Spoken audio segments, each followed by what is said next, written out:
Су ресурстары маркетинг жауапкершілігі шектеулі серіктестігінің қызметкерлері байқауға қатысады. Кәсіпорын болашағы су ресурстары маркетинг жауапкершілігі шектеулі серіктестігіне қарасты бөлімдер, сондай-ақ шағын мекемелердің мамандары арасында жыл соңында өтетін конкурс осылай аталады. Өз біліктілігін танытып, жұмысты әрі қарай сапалы істеуге мотивация алатын байқау алдында сала қызметкерлері тест сауалдарына жауап берді. Тестілеуге 30-дан астам қызметкер өз еркімен және алдын ала өтініш беріп қатысты.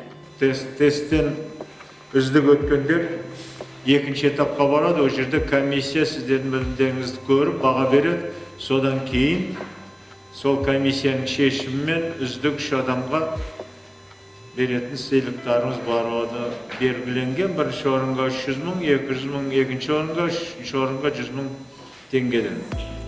Бұл конкурс барлық бөлімдер мен мекемелерде өтеді. Мақсат стратегиялық маңызы басым саланың үздіктерін анықтау. Кәсіпорында алғаш рет қолға алынып отырған байқау алдағы уақытта да тұтынушыға қызмет көрсетуде жұмысты жүйелей түсіп, жаңа талаптарға сай бәсекеге қабілетті мамандардың көбеюіне сеп болады. Тұрғындарды ауыз сумен қамту және кәріз жүйесі бойынша қызмет көрсететін кәсіпорын басшылығының діттегені осы.